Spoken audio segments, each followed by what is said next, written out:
Of renovation, and OfferUp is in there now, and we're over in the Factoria building, but we had some great times there at the Belfield Business Park. So again, without further ado, Shiraz.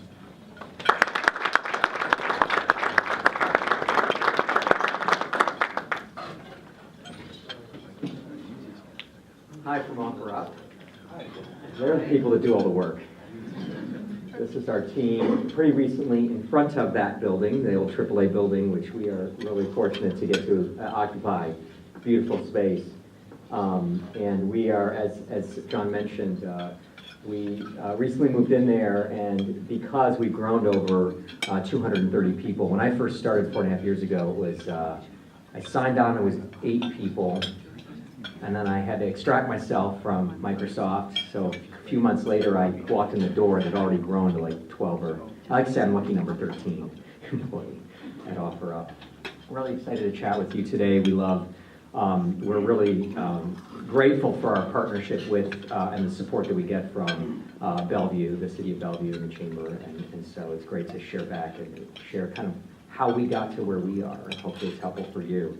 Let me see if this will work.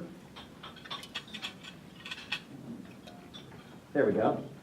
That's me. So that's a bed. It's in my bedroom right now. A little peek inside. My wife may feel I didn't tell her I was going to show you this, but I bought that on OfferUp, and the bed alone goes for $2,500. But I also got 2 nightstands with it, and I got it all for $800. That's the power of OfferUp. It's that simple. And so I'll tell you a little bit about how we made that possible. But you too can download the app. You can find great deals like this, both at this end and more cost-effective deals as well. There we go. Bunch of other stuff that I've bought. I share this with new employees, actually. It's one of the secrets internally, is I actually share this with new employees for 2 reasons. One, it's a little bit of glimpse into the weird stuff that I buy for me and my kids and that we like. But more importantly, the people. This is about people. And so every one of these items has a person behind it. And I'll just highlight 2. The big mirror in the center there, I just punch in the GPS. As he mentioned, we make it so easy. You have the power of your mobile phone. It has GPS. You just punch the GPS, and I'm blindly going to the house, not texting on my phone while I do it. And I'm going, hey, this is in my neighborhood, interesting. She opens the door, and we say, we met last year at our neighbor's housewarming party. We had no idea until we met each other face to face. And the top left is an interesting story because bought this item. I actually went to build this slide about a year later, found this item. That person now works at OfferUp. We didn't know when she joined, we didn't know that she was even interested. So a lot of really great stories of people, and that's what OfferUp's about. It's really a platform for social commerce, and that social and that connection is really, really important to us. Let's see here. I'm going the wrong direction now.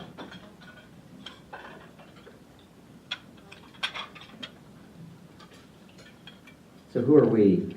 So I mentioned a little bit about how many folks we have on the team.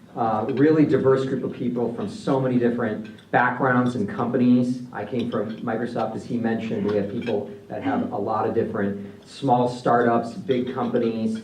Some people come from non-tech companies, both in the engineering and the product space, but also in other parts of our company, our care division, et cetera. So it's really fun to have a really great group of people. And the key for us is how do we all work together and harness that diversity of background and knowledge to create that simple and trusted experience in OfferUp. And for us, we believe it's so critical to work together on that. And so having so many different people in OfferUp allows us to really understand our customers better. Our customers now, our buyers and sellers really represent the population of the U.S. All of our surveys, as we progressed on and on, our demographics really mirror the demographics of the whole country. And so having a wide variety of people makes it easier for us when we're designing that experience for buyers and sellers to have a lot of internal experience and knowledge to pour into that and to help us do that better and more efficiently. So it's really great. The other thing is we're kind of, we like to say, we like to think of ourselves, we're still that small startup. So we're everything great about being a small company, but we're also not quite that small. And so we have a lot of we've been able to harness all of these people's knowledge and experience to create the processes and the systems, and again, harness the knowledge, they said, to create that big experience and to have that everything great about a big company too, kind of in this microcosm. So it's really exciting. And we really want to empower people to connect and prosper. When we can take the power of the smartphone, right? And that's what the two founders, and I'll talk a little bit more about that in a minute, said, wait, we've got something here that can do this differently, that can empower a lot more people to buy and sell, to achieve their goals. And so that's about how we make it simple so that people can do that. By eliminating the friction in the process, we can give people a lot more capability. And then, to get them to connect is really about the community and connecting with communities. That's how people transact, and that's how people can then prosper. And we have people that have built businesses on OfferUp, that have survived. We have one story. I like to tell these stories because they really are true stories of our customers. This was very early on. A woman had, her family, her husband had lost his job, and she was trying to figure out how to sort of help out, discovered OfferUp, and started buying and selling stuff and actually upcycling things. And she, fast forward, not very long, several months, maybe about a year, she's making $10,000 a month on OfferUp. So that's one end of the spectrum, and then the other end of the spectrum, we have a guy who's trying to put himself through college, and he needed to make some money. So there's a company in Africa that gives him money to obtain goods here, resale goods here, to send there for people that are in need. They give him money, he goes and OfferUp, fills up a shipping container worth of stuff. He uses OfferUp because he gets more for his dollar, and then ships that off to Africa. And that's how he's putting himself through college and doing good in the world. So it's really amazing how we've just been amazed at how we're able to create that kind of a system for people to do things like that. To do that, we're building the largest, simplest, and most trustworthy local marketplace. I'm going to talk a lot about this because there's a few things, right? Largest, the way we measure that, and so from a business perspective, how do we really operate and how do we drive our results? So for us, largest is really a function of how many buyers and sellers we have on the platform, how many items are listed, and what we call GMV, or gross merchandise value. So in a marketplace, that's really just the value of the goods that are being bought and sold. So if I sell a $400 used iPhone, that's $400 in GMV. That's how we measure that success of being the largest, and we are the largest in the US today, which is really amazing, and thanks to our team building that. Simplest. One of our investors wanted to really prove that it was the simplest. They were skeptical. They're going to put a lot of money into OfferUp. So they went and did their own analysis and used our app and a few others, went through what we call the posting flow to put an item, a listing, onto the app. And we always called it 30 seconds or less. They actually found it was like about 23 seconds if they went really fast, and it was the fastest that they found. It's really that easy to put something up there, and that's what's so critical for us. And then trust is so important to us that it's actually a core bedrock of what we do. And when Nick Huzar and Arian Van first founded the company, one of the things they recognized right away was that they needed to make a platform that anyone would feel comfortable using. And so how could they build trust right into the core platform and core experience to make that real? And so it really is our key differentiator is trust, and that's both internally and externally. For us to be successful and build this amazing marketplace, we have to trust each other internally as the employees of the company, and then that also helps us create that trusted marketplace outside. And we do that in so many different ways. For trust, the first thing with the product that's important is, we have a bunch of different things that we put in place to really systematize that trust.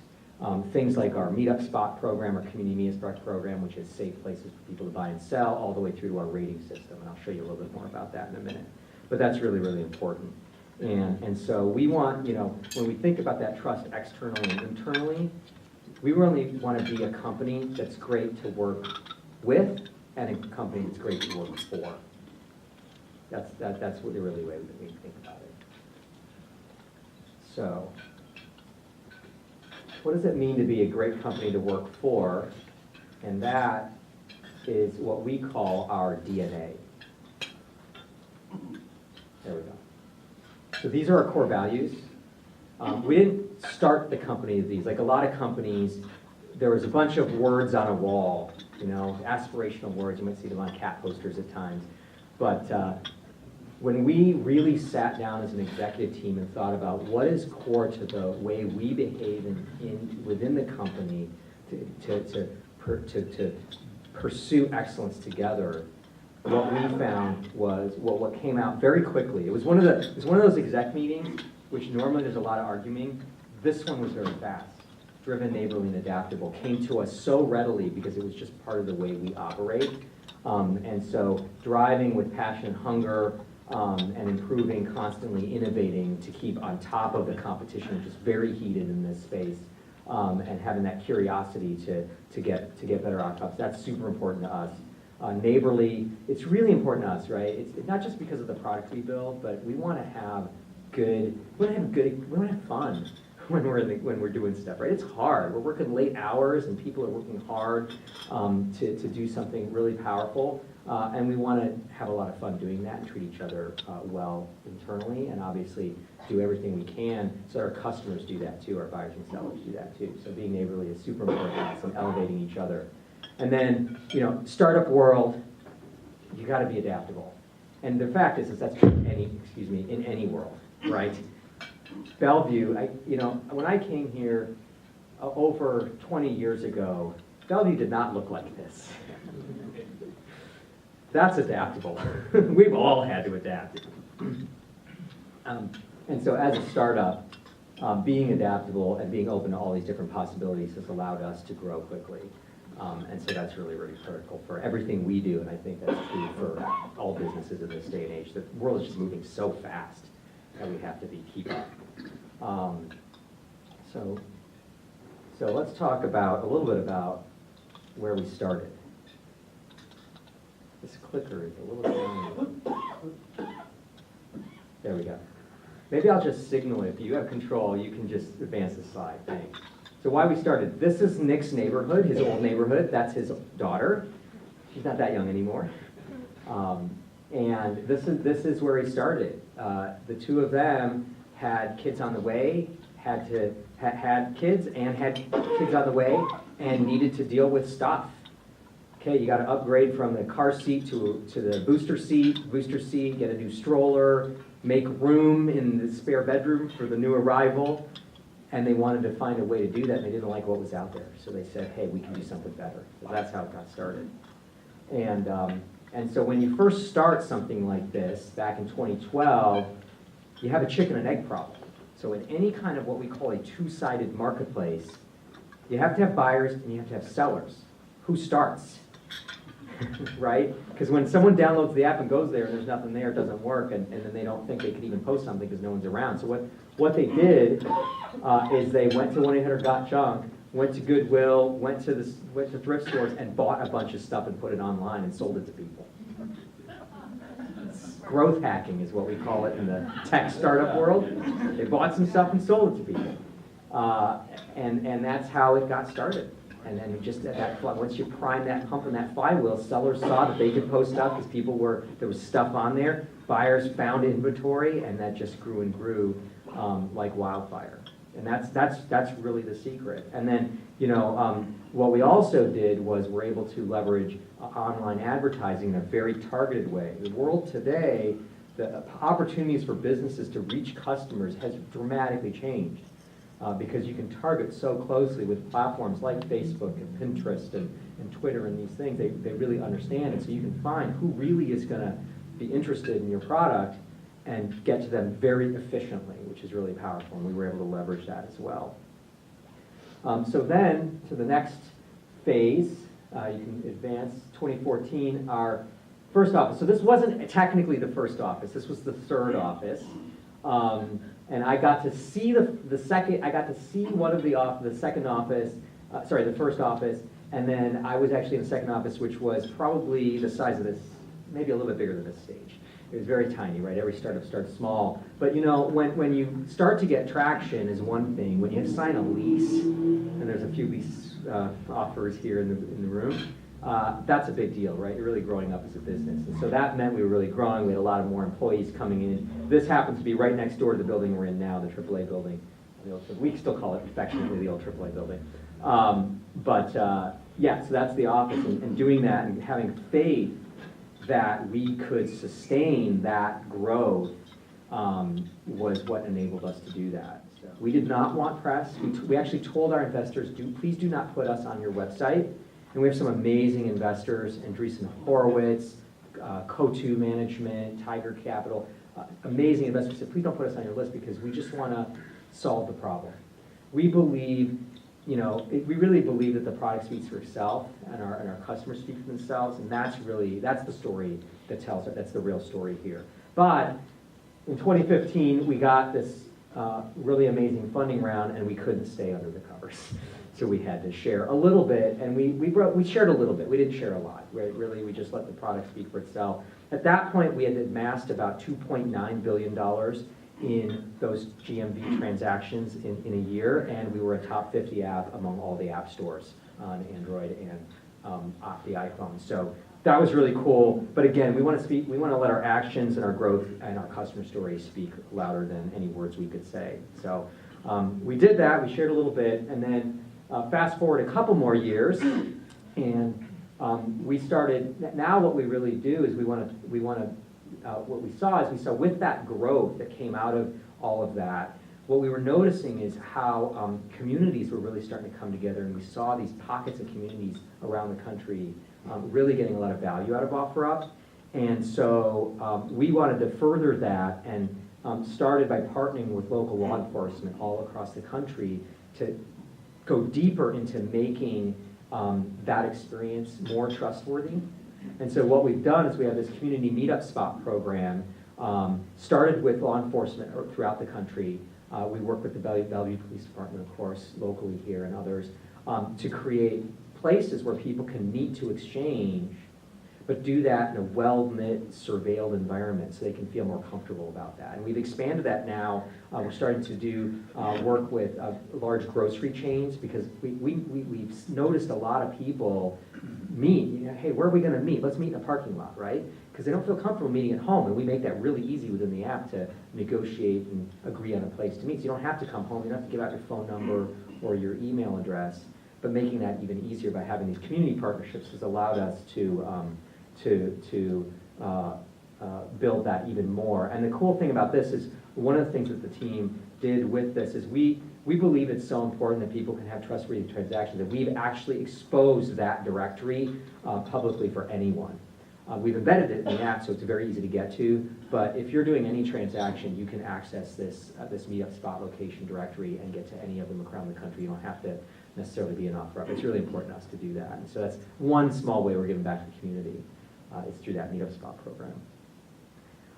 So then, fast forward again, and we're expanding even more, and one of the things that we realized is that, okay, so you have this two-sided marketplace, you have buyers and sellers, and there's a whole bunch of goods. Now sometimes, we're hyper-local. Everything is about, when you first pull up the app, what it does, for those of you who haven't had a chance to use it, is it detects your location and shows you everything in a 30-mile radius. And you can sort that even by closest. You can say, what's just down the street from me that I want to go get? It's what I'm looking for really close by so I don't have to go drive a long ways, right? Which is very powerful, but sometimes you're looking for something unique and it's not nearby. And so we realize that both for buyers looking for things they can't find locally, not available, or for sellers that have that unique item, maybe it's someone across the country that's looking for that cool comic book. Or right? And so what we enabled was this shipping feature to broaden that that power that you have, being able to run your business locally, but have the power of the big guys to be able to ship it nationally and get things nationally as a consumer. And so we did that, and it's allowed us to really grow the marketplace dramatically and create new kinds of connections between buyers and sellers. We still have the same chat in the app, so you really can connect on what it is that you're buying and selling, but you can do that with a lot more power now. Okay, and then at the same year, we also launched our first professional seller program. So this is really saying, we noticed at one point that we had a lot of cars on the platform. A lot of cars. We're trying to figure out what was going on here. As we looked at it, we actually found quite a few dealers using our platform. So in 2018, we launched our first dealer program, which was the first sort of true business offering and capability set for our customers. Before it was all consumers, and businesses were using it, but it was hard, right? When you're trying to deal with managing, dozens and dozens of customer contacts coming in, you have a huge amount of inventory. The app just was not designed for that, right? So we created this autos offering to drive that with auto dealers. Happened to be a big group on OfferUp. That has now scaled. We actually own about 10% of the used cars sold in the country today, which we couldn't believe. It was phenomenal. And these businesses are seeing a lot of amazing success on the platform because we were able to tailor it for them. And so it's a good point here to talk about, when we talk about user experience, right? We actually don't use the term user that much, except it happens to be in my job title, UX, user experience, but we actually talk about specific people. We have buyers and we have sellers. Why is that important? Because we want to really make sure we're thinking about what's going through their head, what's the scenarios, what are the tasks they're trying to accomplish. Users, it's too generic, right? We have buyers, we have sellers. We actually break that down even in more detail as we understand the different segments of the people that are on OfferUp and what they need to do and how do we make that a better experience for them. And auto dealers clearly is one of the big ones, but there are more. And over time, we will build these extend these kind of features to more business customers and small businesses in the future. Okay, so that's a little bit about our history. So how does OfferUp work today? So I'm going to just walk you through a little bit, very simple app. The first thing is the buyer journey. So you can go to the next slide here. Great. So buyer journey. So what do? You pick up your phone, you load the app, and you just start browsing. And our customers call it addicting, which we love. Because you start looking, and it is dangerous actually. I'll do this right now, but I promise I won't get distracted. So I just start browsing the app. It's that simple, right? And it's just endless. And that's one of the key cornerstones of OfferUp is this endless scrolling. So for folks how many of you use Pinterest in here? Ever used Pinterest? Yeah, so you know. So it's very much sort of modeled after that. You just keep going. People spend over 20 minutes a day on average in the OfferUp app. And it was phenomenal to even think about that and think that's the level of spending time in Facebook or on Instagram or in Twitter, right? That level of engagement. We call this the slot machine because you never know what you're going to find, and that's what makes it so exciting. And so you browse. In some cases, you'll search. A lot of people search too. I really just want that Honda Civic because I need a new car. I can search too. And then what they do is they check out people's profiles. So they go look at an item. And the next thing they do is they want to say, well, who am I dealing with? What's their rating? How long have they been on the platform, right? Where do they live, right? So they can figure that out. You do that very easily from in the app. They start messaging back and forth. So right from the app, they message sellers. They can ask questions without having to give out any personal information. A lot of negotiating. People negotiate the price. They haggle. It's great. It's part of the way it works. It's like that bazaar that you go to. And then when they agree, they coordinate a time to meet. They meet up and make the purchase. They can either do that by selecting a community spot, or they find their own place. If it's a big dresser or something like that, oftentimes you got to go to someone's house and pick it up. I had to actually rent a truck to move that bed. It was a little large. And that's it. It's that simple. So that's the buyer experience. What about the sellers? So if you go to the next slide here, so sellers, if sellers start, they have to post an item. And that's that, under 30 seconds you can post an item, a few clicks, take the photos, etc. And then you wait, and you get someone contacting you about it and wanting to find out more. So you engage, answer questions, agree on the price, of course. And then today, traditionally people will meet and they'll pay for it in person with cash. We are in the current process, right now my team is incubating a in-app payments feature, cashless payments. So you can actually pay with your credit card through the app by either putting an item on hold, so you can save it for later, and so you pay up front. Seller knows that you're a committed buyer, and the buyer knows you're going to save it for them, or you can just pay for cash if you show up. Hey, I'd like to add that vacuum cleaner on too. Great, I'll just give you some money because I didn't bring an extra cash with me. So we're doing that. You can receive the payment. You go and exchange the item in person. In some cases, it might be shipped, and then the seller will mark it as sold. That's it. That's the OfferUp experience. It's really simple, and people do that hundreds of thousands of times a day. That's what makes OfferUp really powerful. And so what happens next? So if we go next, so I talked about simple and trusted, right? Because that is the key. And so the thing about simple and trusted that's powerful for us is that there's actually a really big tension between those two. I can make it really simple to sign up to our app and buy something and let you just walk in the door. You don't even, in fact, forget about signing up. Just go. But I can't, but I don't know if you walk in the DMV and show me your driver's license, which no one will do, right, and sign up, right? So how do I balance that simple and trusted? And we have these rich conversations all the time. I can make it a little more trusted, but no one will show up. I can make it simpler, but we could have fraudsters that walk in the door and take advantage of that situation. And we balance this tension every single day. That's what we do on the inside to make it a great experience. Yeah, so that's simple and trusted. And so when we think about OfferUp and what we're looking at towards the future is really every step in our roadmap is about how do we remove friction and how do we make it more trustworthy and safer to transact. That's what we do every day. So let me talk a little bit about simple first. So it's simple, 30 seconds or less to talk about. We've got this great slot machine effect or shipping. Those are the things that make it really easy to buy on OfferUp. And then when I go to trusted, I talked about, first of all, that profile that I described here on the left side. You see someone's profile here. They've got a rating. You can kind of squint and see the star rating at the top, and at the bottom, you actually review the buyer and seller. So each buyer and seller, they get a review, and you can tap some things. Are they communicative? Are they reliable? Do they communicate well? Are they on time? Was the item as described?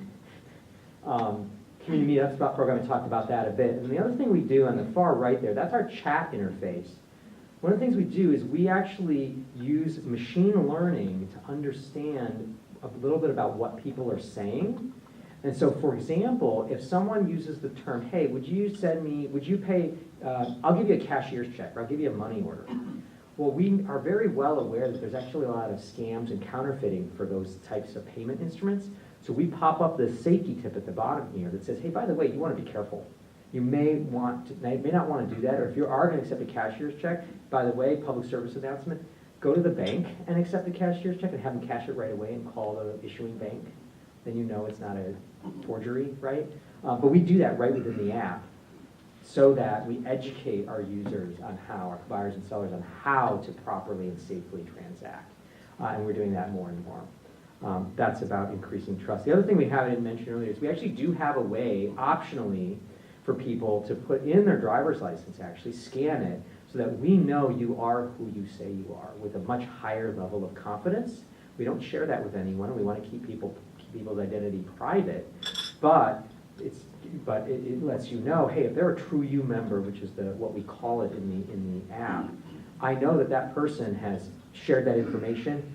There's far less likelihood they're gonna do something wrong because OfferUp knows exactly who they are and where they live.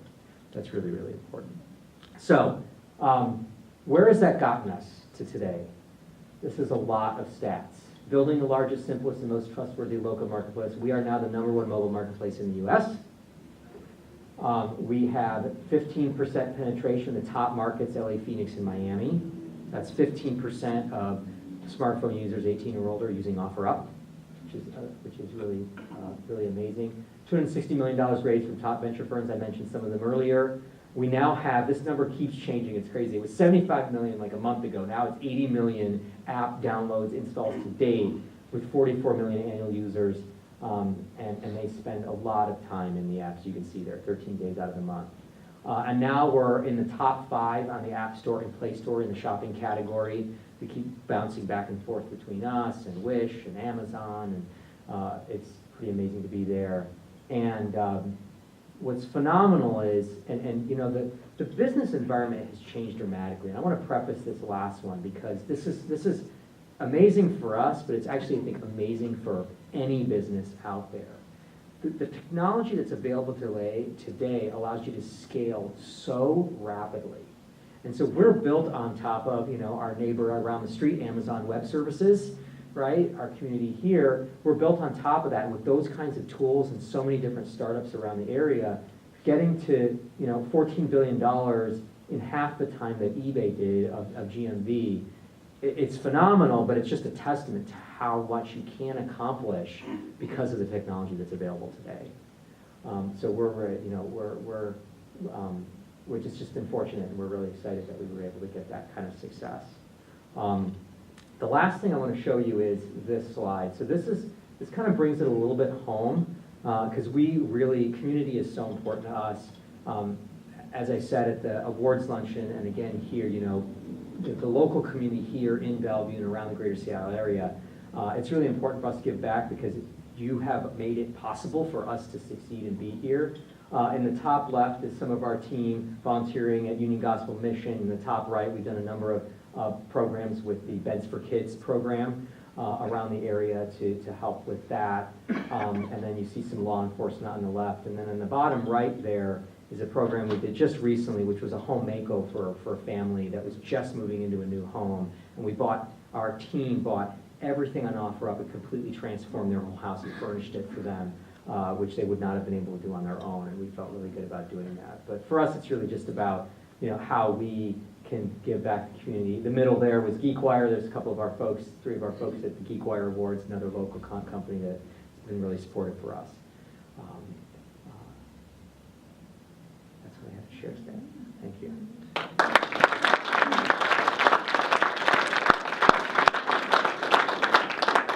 And I don't know if you want me to take a couple of questions. We didn't gossip, but yeah, she said, I got to go ahead from the back, so if anyone has any questions, I'm happy to answer a couple questions. One over here. So if you photograph an object to sell, does it automatically default to the location where it was photographed, or does it default to the location where you set up your user? Yeah, it's a good question. So the question is, when you take a photo to post an item, what location does it default to? And so what we do is we detect where you are when you're posting the item and stamp that location into the item, which messes me up sometimes because I work here and I live up north in Snohomish, so I just have to adjust that sometimes. And then sometimes we'll remember it also. But yeah, we want buyers to know where they need to go to pick up the item. Yeah. So you said you have a home and a business, so you drag the item to your one or the other place, or do you reset the location in the app on the photo? Oh, I can just reset it in the app. Yeah. Another question over here. How do you make money? How does operate? How do we make money? Sure, happy to answer that. So, yeah, we don't talk about it a lot yet. And the interesting thing is we made no money for the first 2+ years that I was at OfferUp. Our number one goal was to grow. Because with a two-sided marketplace, you have to have lots and lots of users to get that critical mass for people to be able to find what they want and to be able to find a buyer for the item they're trying to sell. And our investors were amazing because they said, yes, don't think about revenue right now, get buyers and sellers on the platform. And then we need to grow up and become a real company. And so there are 2 ways that we make money, and we're building that revenue stream. There's promotions, and then there's there's promotions on the one hand, which is advertising products. So we have different types of promotions. So we currently have a way to promote your item within the app, to boost it in the listings, so to speak, so it can show up more at the top of the feed for people. We have a way to auto dealers, for professionals, we provide a bunch of tools for them, and they pay for that capability. So if you think of every listing itself as an ad, for professionals who are getting a lot of value, we charge them for those promoted listings. And then we have a third way, which is we actually will show third-party ads within the app. Our thinking behind that, it's not just about making money. We don't want to just make money to make money. We believe we can add value at every step, even in the revenue-generating ways. And so that is about, if you can't find it on OfferUp, maybe we can get you to that anyway through our app, through an ad from a third party. So those are the three ways that we make money on the promotion side. And then the other side is payments. So when you ship an item, or when you pay through the app, we charge a service fee for facilitating that monetary transaction. So those things combined are the way we are driving revenue. Yes, there is. I did not see the question, even though we met each other at the last event. Yes, so in the app, we have a function called search alerts, which you can set if I'm searching, and I've got a bunch of these set up, where if someone adds a new item, it'll send you a push notifications. Your phone will ding, and it'll show you what are the latest listings for that search alert. So if you're looking for, I don't know, a new stroller, right, and you want to find one quick, and you can set the radius and such, it'll alert you. Yeah. Question down here? Yeah, I was just curious about the dark side of this potentially. Is criminals could be sophisticated and maybe use this, or not so smart and try to use this? What's your interface to keep stolen merchandise off of this? Yeah, stolen merchandise and all the bad things that people can do. So we actually trust in, that's part of our trust pillar for us, and we have a whole team that's dedicated to figuring all of that out. So it's a couple of things. So one, we actually do curation through the app. We have people looking at items to get out the stuff that's inappropriate on our platform. We have a long set of guidelines of things that you're just not allowed to sell on our platform, both illegal and things that we just don't think are appropriate for the platform. We also have a way that our users, and what's great is our customers actually police it too. And they can report an item as a counterfeit or fraudulent or inappropriate, and then we are able to take action on that very quickly, both in automated ways and manual ways to keep it off the platform. And we have a number of folks that have worked at other companies like eBay and such that have expertise in this area to help us really drive that as efficiently as possible. It's hard, but we work at it. It's something we do actively. Yeah. There's a question over here. Have you thought about allowing your app to be licensed and reskinned for others? That's a great platform for transactions. Yeah, so the question was, would we license or reskin the app? So we've thought about versions of that. We believe that with this platform, there's a lot of people want to transact in a lot of different ways and want to enable this type of ability in their own space, maybe on their own website or in their own social forum or something. So it's definitely something that we have thought about. We haven't quite built that capability as yet, but it's definitely something that we believe we will end up doing as we solidify the core platform, then allow others to plug into it. Yeah, there was a question over here. There we go. It's been published, this question regarding AWS and Amazon. It's been published that 4 out of 5 visitors to Amazon are there for basically shopping, not necessarily buying, and research. Not necessarily a bad thing. What is your ratio, and do you do anything to encourage that? I don't know what our ratio is, but that, all that time they're spending, 20 minutes a day, 13 days out of the month, that's a lot of browsing around, just window shopping, absolutely. And you're on the bus, you got 5 minutes at the doctor's office, people jump in the app and look, and then discover something. So I don't think we know the ratio. We know that we definitely know that is part of the magic of OfferUp that makes it so exciting and addictive for people, that gets them then to find that thing they want and finally purchase it. Absolutely. Thank you. Yeah. There was a question down here. We have a lot of business owners in the room, and you guys have used traditional media lately. You did some TV ad spots. I don't know if it was locally or nationwide, but can you speak to the effectiveness of traditional media strategy as a strategy to try to drive digital behavior or digital businesses? Yes, I can a little bit. So we have done some TV advertising, and that has been done in some areas around the country. The way we do it to drive that kind of behavior is very, very targeted. That's the one way we've seen some success. It's tricky because when someone's viewing an offline, consuming an offline promotion like that, it's hard for them to be in the mode of, okay, now I'm going to go download this app, I'm going to go remember to download an app. So typically TV is used for brand type, campaigns. For us, we're focused on the kind of direct response, that direct conversion. And the way we've seen some success is with that targeting, but we haven't really cracked it up. We don't do a lot. So you've seen some, but we really don't do a lot. The best for us being an app has been to target where people are able to, right within, say, a Facebook ad, click, go download the app, or click, go look at an item in the marketplace, or maybe if they're doing Google search again to click through. That's been the most successful for us. Another question? Great, thank you very much.